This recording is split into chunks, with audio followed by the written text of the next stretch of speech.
The morning mist clung to the Blue Ridge Mountains like a shroud as Sarah Chen adjusted her heavy backpack one final time. The parking lot at Shenandoah National Park was nearly empty at 6:30 a.m. on that crisp October morning in 1988, with only a few early hikers preparing for their day on the trail.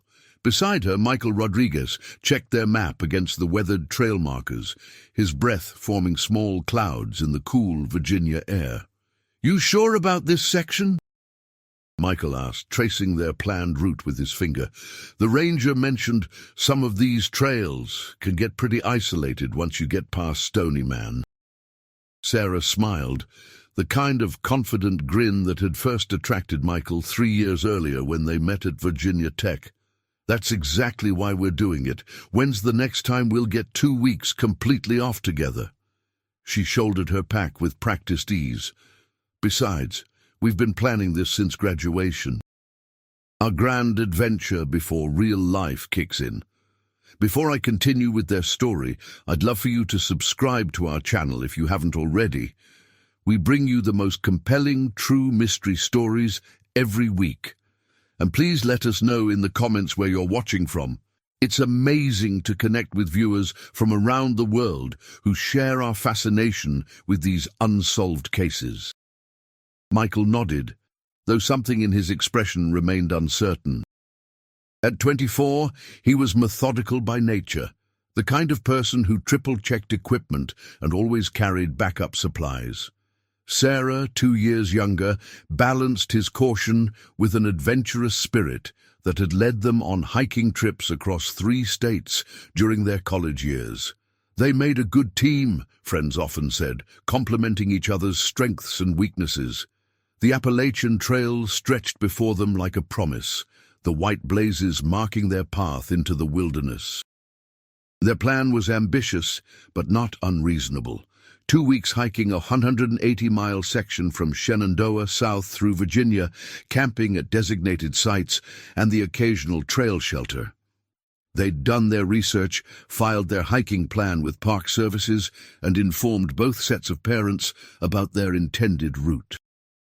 "Look at that," Sarah whispered as they began their ascent, pointing to where the early sunlight was beginning to burn through the fog, revealing the vast expanse of autumn foliage stretching endlessly toward the horizon.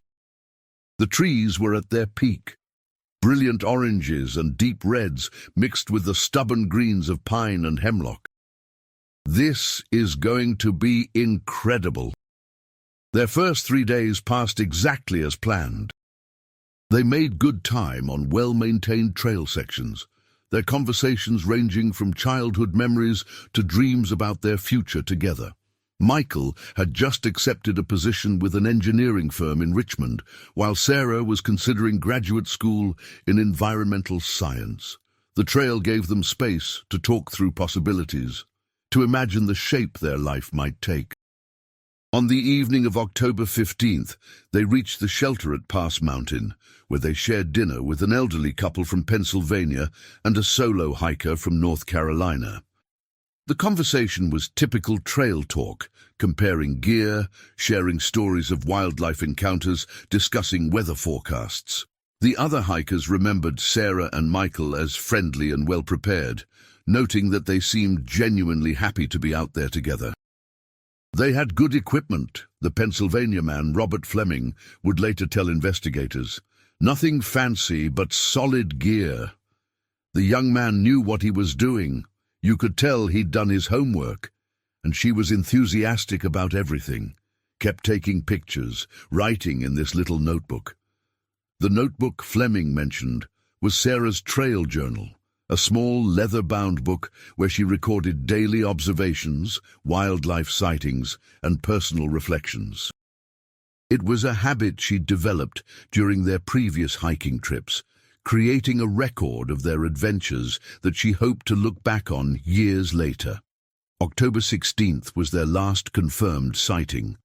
A day hiker encountered them around noon near Thornton Gap, where they stopped briefly to refill their water bottles and consult their maps. Sarah was taking photographs of a red-tailed hawk perched in a dead oak, while Michael studied the trail guide, planning their afternoon route. "Beautiful day for it," the day hiker Janet Morrison remembered calling out to them. Sarah had waved enthusiastically, and Michael had nodded and smiled. They appeared to be in good spirits and good health. Morrison estimated she spoke with them for less than 5 minutes before continuing on her own hike. That brief encounter marked the last time anyone would see Sarah Chen and Michael Rodriguez alive. When they failed to check in with Sarah's parents by phone on October 20th as planned, concern began to grow. The Chens had heard from their daughter religiously every few days during previous trips, and Sarah had specifically promised to call from the small town of Front Royal when they completed their section hike. Michael's family was less worried initially. He was known for losing track of time in the wilderness, but as hours turned into a full day without contact, anxiety spread to both families. By October 22nd, park rangers had launched a formal search and rescue operation. The initial effort focused on their planned route south from Shenandoah, with teams checking shelters, campsites, and trail intersections. Helicopters conducted aerial searches of the dense forest canopy, looking for any sign of bright-colored camping gear or emergency signals. The search expanded daily as volunteers joined professional rescue teams. Sarah's parents, David and Linda Chen, drove down from their home in Maryland, setting up a temporary base at a motel in Luray where they could coordinate with searchers and monitor radio traffic. Michael's family came up from North Carolina, bringing additional supplies and moral support. The hardest part was not knowing, Linda Chen would recall years later. Were they hurt somewhere, waiting for help? Had they decided to take a different route? You go through every possibility in your mind, and most of them are terrible. The search crews found scattered evidence that Sarah and Michael had passed through various points along the trail. A campsite showed signs of recent use that could have been theirs. A hiker reported seeing 2 people matching their description 3 days earlier than anyone had initially realized, suggesting they might have been ahead of their planned schedule. But as October turned to November, hope began to fade. The first serious frost came early that year, and temperatures dropped into the 20s at night.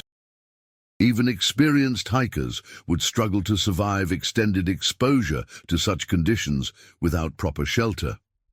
Search teams began focusing on winter scenarios, looking for places where someone might take refuge from cold and wind, or where bodies might be preserved by low temperatures. The investigation expanded beyond simple search and rescue. Park Service law enforcement officers interviewed other hikers who had been on the trail during the same period, looking for any unusual encounters or suspicious activities. They examined the couple's abandoned car, still parked where they'd left it at Shenandoah, finding nothing disturbed and no signs of foul play. Detective Frank Morrison of the Virginia State Police took over the case in early November, approaching it as a potential crime rather than simply a hiking accident. Morrison had worked missing persons cases for 15 years and understood that when experienced hikers disappeared completely, especially in pairs, there were usually complicating factors beyond simple misadventure. 2 people don't just vanish, Morrison told reporters at the time. Individuals get lost, certainly, but 2 people together with good equipment and a solid plan? Something else happened out there. Dude, Morrison's investigation revealed that Sarah and Michael had been methodical planners. They'd studied their route for months, consulted with experienced hikers, and even done conditioning hikes on other trail sections. Their equipment list, found among Sarah's belongings in their shared apartment, showed they'd purchased quality gear and carried appropriate supplies for their planned 2-week journey. Friends and family described both as responsible people who wouldn't take unnecessary risks.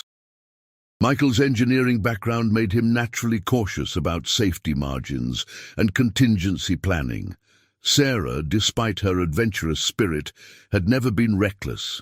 She carried a first aid kit, knew basic wilderness survival techniques, and always informed others about their hiking plans. As winter settled over the Blue Ridge Mountains, the active search was suspended. Snow made many trail sections impassable, and the chances of finding anyone alive after so many weeks dropped to essentially zero. The families were told that the search would resume in spring, when melting snow might reveal evidence that had been covered during the winter months. David Chen refused to accept that his daughter was gone. Throughout the winter of 1988 and into 1989, he made regular trips to Virginia, hiking sections of the trail alone, posting flyers in trail towns and talking to anyone who might have information. Linda worried about her husband's obsession, but understood his need to do something, anything, that might bring their daughter home. He aged 10 years that winter, she remembered. Every weekend, he'd drive down there. I started going with him because I was afraid he'd disappear too. We'd walk for hours in the cold, calling their names, looking under every fallen tree. Spring brought renewed official searches, but no new discoveries. The ground search covered hundreds of square miles of rugged terrain, following not just the main Appalachian Trail, but also side trails, logging roads and creek beds, where someone might have wandered, if lost or injured. Divers checked deep pools in streams and rivers. Cave rescue specialists explored the limestone caverns common in that region of Virginia. The case attracted regional media attention, particularly after Sarah's family offered a substantial reward for information leading to their discovery. Stories appeared in Washington area newspapers and on Virginia television stations. The coverage brought tips from across the region, most well-intentioned but ultimately unhelpful sightings of young couples who turned out to be other hikers. One tip seemed more promising. A hunter claimed to have seen two people matching Sarah and Michael's description on a remote logging road about 15 miles off the main trail, several days after their last confirmed sighting. But when investigators checked the location, they found no physical evidence to support the sighting, and the hunter's description of their clothing didn't match what the couple had been wearing. By the first anniversary of their disappearance, Detective Morrison had exhausted most conventional investigative approaches. The case remained open, but active investigation wound down as other cases demanded attention. The families organized an annual memorial hike, gathering volunteers to walk sections of the trail and distribute updated missing persons flyers. But hope of finding answers grew dimmer each year. Michael's parents eventually moved to Florida, finding Virginia too painful with its constant reminders of their lost son. David Chen continued his solitary searches for several more years before finally accepting that his weekend trips were causing more pain than they relieved. The reward money remained available, but tips became increasingly rare and less credible as time passed. The case joined the unfortunate ranks of unsolved disappearances that haunt America's national parks and wilderness areas.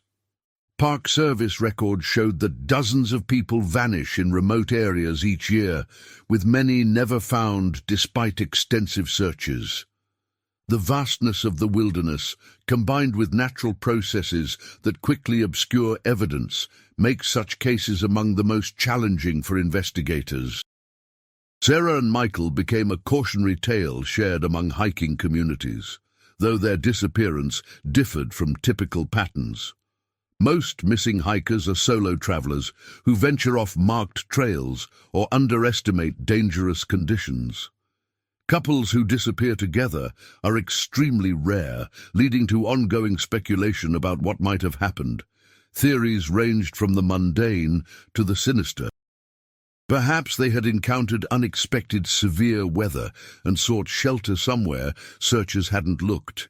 Maybe one had been injured and the other had stayed to provide care, both eventually succumbing to exposure. Some suggested they might have been victims of foul play, either targeted by someone who knew their hiking plans or encountered by chance in a remote area where no one would hear screams for help. The most troubling theory, whispered among some investigators but never publicly stated, was that they might have witnessed something they shouldn't have seen. The late 1980s saw increased drug trafficking through rural Virginia, with remote forest roads sometimes used as transfer points for shipments moving up the East Coast. If Sarah and Michael had accidentally encountered such an operation, the consequences could have been fatal. But without physical evidence, all theories remained simply speculation. The mountains had swallowed two young people as completely as if they had never existed, leaving behind only questions and heartbroken families who would never stop wondering what happened during those final days in October 1988. 20 years passed. The families aged, communities changed, and new generations of hikers walked the same trails where Sarah and Michael had vanished. Their missing persons case remained technically open but practically dormant, filed away in cabinets alongside hundreds of other unsolved disappearances. Occasionally, human remains would be discovered in Virginia's wilderness, but none ever proved to belong to the missing couple. The world had changed dramatically since 1988. Cell phones had become common, GPS technology was available to civilian hikers, and social media connected people in ways Sarah and Michael could never have imagined. Modern hikers carried devices that could summon help from almost anywhere, making disappearances like theirs increasingly unlikely. In October 2008, exactly 20 years after Sarah and Michael vanished, a routine trail maintenance crew was working on a section of the Appalachian Trail about 30 miles south of where the couple was last seen. The area had been searched during the original investigation, but decades of forest growth and natural erosion had changed the landscape significantly. Crew member Tommy Washington was clearing fallen branches from a steep section when he noticed something unusual wedged under a large boulder that had apparently shifted during a recent heavy storm. At first, he thought it might be an old piece of camping equipment left behind by careless hikers, but as he worked to extract the object, he realized he was looking at a small, weather-damaged book wrapped in what remained of a plastic bag. The book's leather cover was stained and warped, but still intact. When Tommy carefully opened it, he could make out handwritten text in faded but legible ink. The first page, protected by the plastic wrapping, clearly showed Trail Journal, S. Chen, October 1988, written in neat script. Tommy immediately contacted his supervisor, who called park rangers, who notified Detective Morrison, now nearing retirement, but still the lead investigator on the case. Within hours, a team of evidence specialists was carefully excavating the area around where the journal had been found, looking for any additional clues that might have been preserved alongside Sarah's notebook.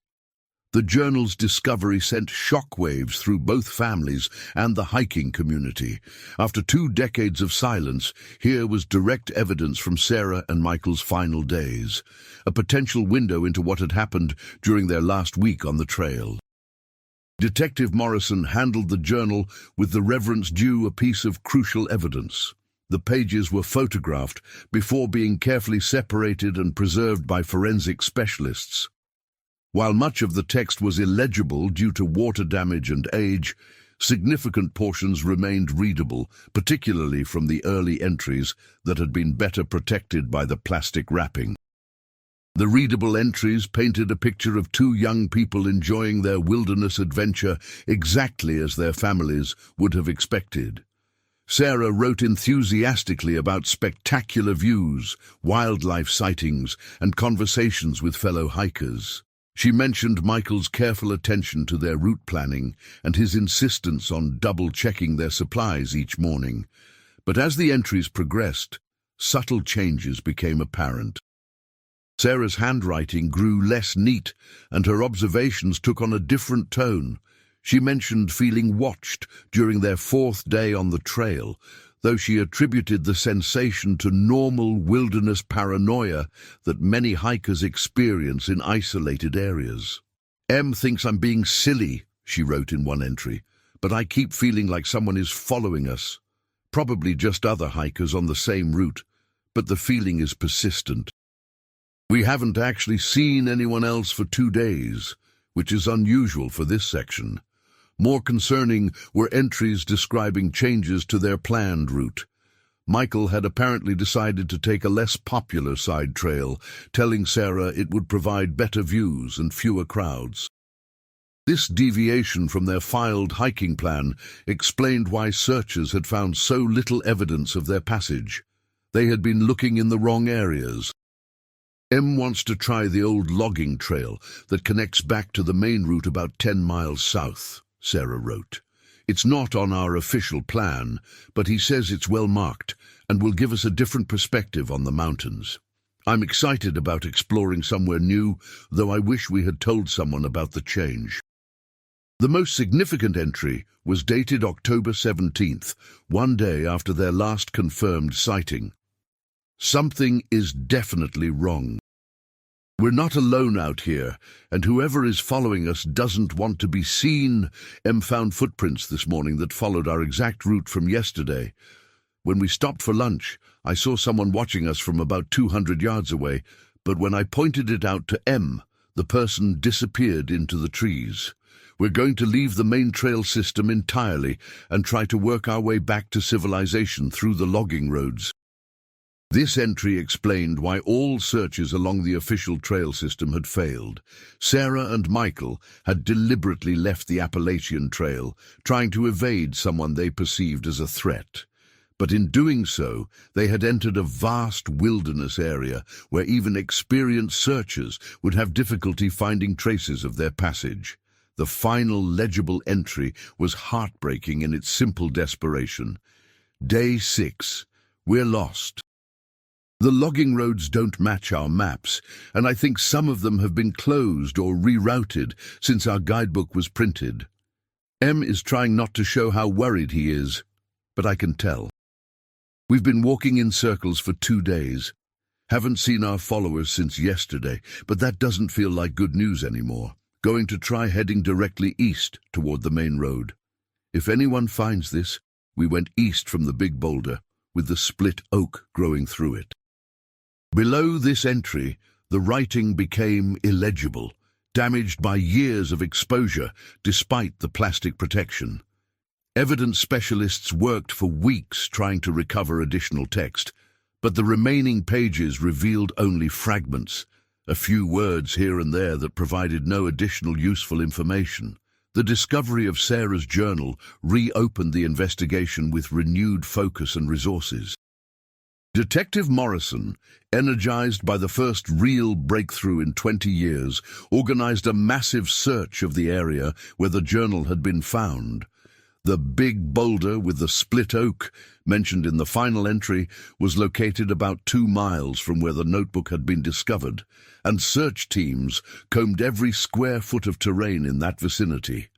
Advanced ground-penetrating radar was brought in to search for buried remains. Cadaver dogs worked the area systematically. Anthropologists examined every bone fragment found, though most proved to belong to deer and other wildlife. The search expanded outward from the boulder, following the eastern route Sarah had described in her final entry. The investigation also took on new dimensions, as Detective Morrison explored the implications of Sarah's observations about being followed. He reviewed all the original case files, looking for any mentions of suspicious individuals in the area during October 1988. He contacted federal agencies that might have had operations in Virginia forests during that time period, particularly those involved in anti-drug operations that might have used remote areas for surveillance or interdiction activities. What Morrison discovered changed everything. In late 1988, the DEA had been conducting a covert operation targeting a drug trafficking network that used logging roads in the George Washington National Forest to move cocaine shipments from southern suppliers to distributors in the Washington, D.C. area. The operation, codenamed Blue Ridge, had established surveillance posts throughout the region, including areas very close to where Sarah and Michael had deviated from the main trail. Agent Patricia Hendricks, who had supervised the operation, was initially reluctant to discuss classified details with local law enforcement. But after reviewing the timeline and locations mentioned in Sarah's journal, she agreed to meet with Detective Morrison under strict confidentiality agreements. We had teams positioned throughout that area from early October through mid-November 1988, Hendricks admitted during their closed-door meeting. The traffickers were using a network of old logging roads that most hikers wouldn't even know existed. Our people were under strict orders to avoid contact with civilians, but if someone stumbled into an active surveillance area... Hendricks paused, the implications clear. DEA policy required agents to maintain their cover, even if it meant allowing innocent people to remain in potentially dangerous situations. If Sarah and Michael had accidentally encountered either the drug traffickers or the federal agents watching them, either group might have seen the hikers as threats to be eliminated. Armed with this new information, Morrison requested access to sealed DEA files from the Blue Ridge operation. What he found was a pattern of incidents that had never been publicly reported. 3 civilians had encountered the operation during its 4-month duration. 2 had been quietly relocated after being detained and debriefed. The 3rd case file was heavily redacted, but the dates matched exactly with Sarah and Michael's disappearance. The file revealed that on October 18, 1988, DEA surveillance teams had reported civilian interference in their operational area. 2 subjects matching Sarah and Michael's descriptions had been observed moving through a sector where agents were monitoring a planned drug transfer.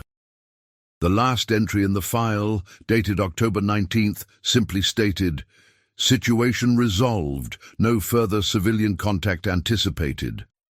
Morrison pressed Agent Hendricks for details about what situation resolved meant, but she claimed the operational files from that specific incident had been lost during an office move in the mid-1990s.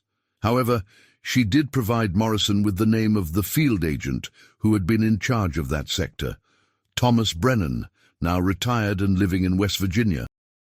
Finding Brennan took several weeks of investigation. The former DEA agent had left federal service in 1995 and deliberately maintained a low profile, working as a private security consultant under an assumed name. When Morrison finally tracked him down, Brennan initially refused to discuss his federal service, citing ongoing confidentiality obligations. But the weight of 20 years and the knowledge that 2 innocent people had vanished seemed to wear on the former agent. After several conversations, Brennan agreed to meet Morrison at a diner in rural West Virginia, far from any official oversight. "I've carried this with me for 20 years, Brennan said, his hands shaking slightly as he lit his 3rd cigarette. "Those kids shouldn't have been there, but they were. And my partner, he made a decision that I've regretted every day since." Brennan's story revealed the tragic sequence of events that had led to Sarah and Michael's disappearance. The couple had inadvertently hiked into an area where DEA agents were preparing to intercept a major drug shipment. In the pre-cell phone era, the agents had no way to quickly contact their supervisors for guidance on handling civilian witnesses. Agent Ray Kellerman, Brennan's partner, had been convinced that Sarah and Michael were actually scouts for the drug operation, despite their appearance as typical hikers. When the couple tried to leave the area, Kellerman had ordered them detained for questioning, but the questioning had gone wrong. Ray was paranoid, thought everyone was a threat, Brennan explained. He started interrogating them like they were suspects, getting aggressive when they insisted they were just hikers. The girl kept asking to call her parents, said people would be looking for them. That just made Ray more suspicious. According to Brennan, the situation had escalated when Michael tried to protect Sarah from Kellerman's increasingly hostile questioning. A physical altercation had ensued, during which Michael had struck his head on a rock and lost consciousness. Sarah had tried to run for help, but Kellerman had caught her. By the time I got back from setting up surveillance equipment, it was too late, Brennan said, his voice barely above a whisper. Ray said the boy had died from his head injury, and he'd killed the girl to keep her quiet.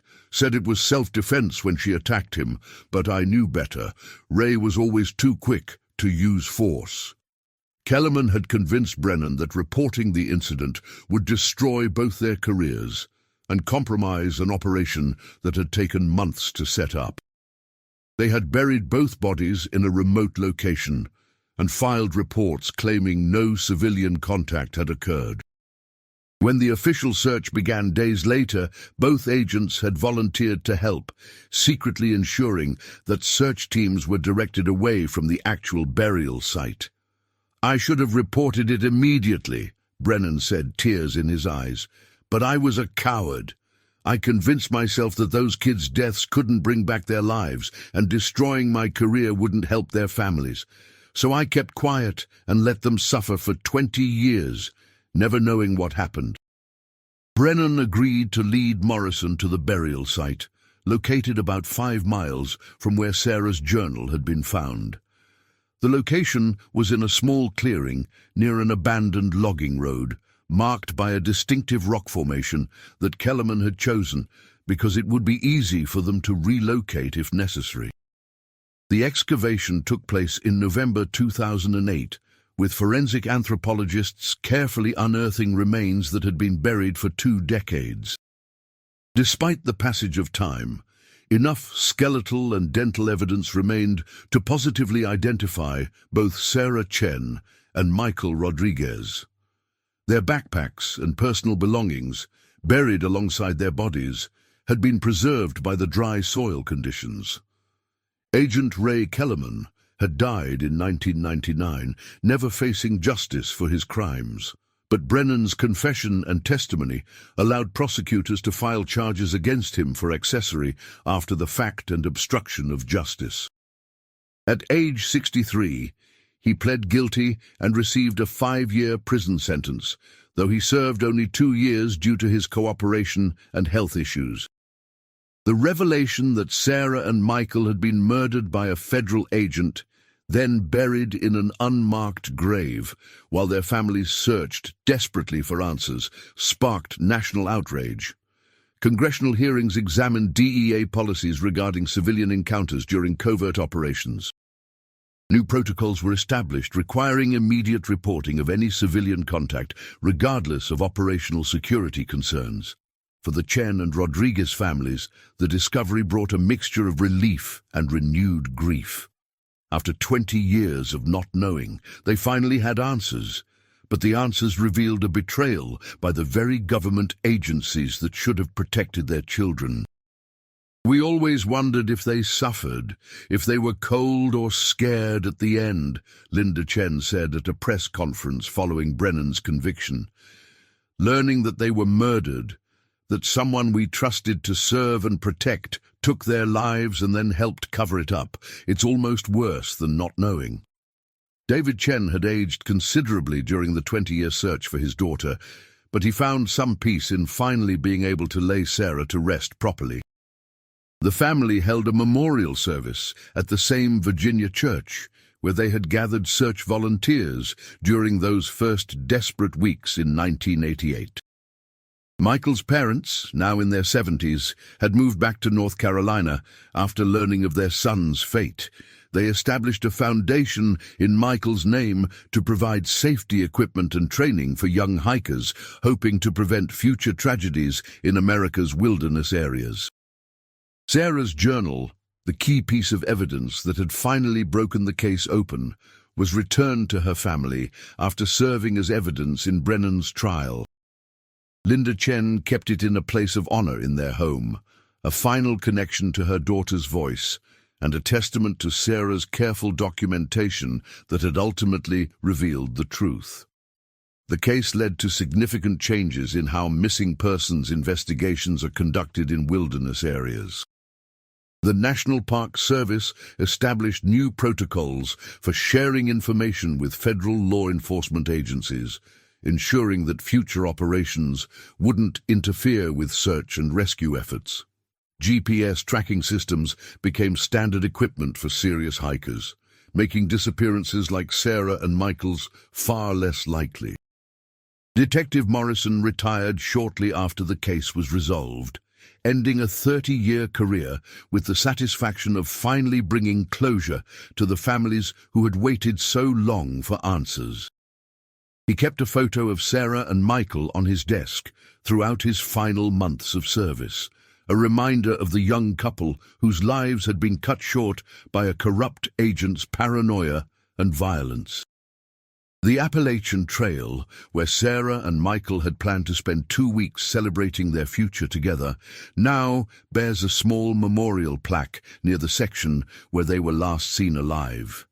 Hikers often pause there to read about their story and to remember that even in America's most beautiful wilderness areas, human evil can sometimes intrude on natural peace. The case remains a sobering reminder that not all missing persons cases involve accidental deaths or natural disasters. Sometimes people disappear because they encounter individuals who value operational security or personal survival above human life. Sarah Chen and Michael Rodriguez died not because they took risks or made poor decisions, but because they had the misfortune to witness something they shouldn't have seen and crossed paths with someone willing to kill to protect his secrets. Their story, tragic as it is, ultimately brought about positive changes that may prevent similar tragedies in the future. The protocols established following their case have been adopted by law enforcement agencies across the country, ensuring better coordination between different levels of government when civilian lives are at stake. 20 years of questions were finally answered in 2008, bringing closure to 2 families who had never stopped hoping for the truth. Sarah's journal, preserved by chance and discovered by accident, had given voice to victims who could no longer speak for themselves, ensuring that their deaths would not go unexamined or unpunished. The mountains of Virginia continue to draw hikers from around the world, most of whom complete their journeys safely and return home with memories of natural beauty and personal accomplishment. But for those who know the story of Sarah Chen and Michael Rodriguez, the wilderness carries an additional reminder of how quickly paradise can become tragedy, and how important it is that those who serve the public never forget their primary obligation to protect innocent life.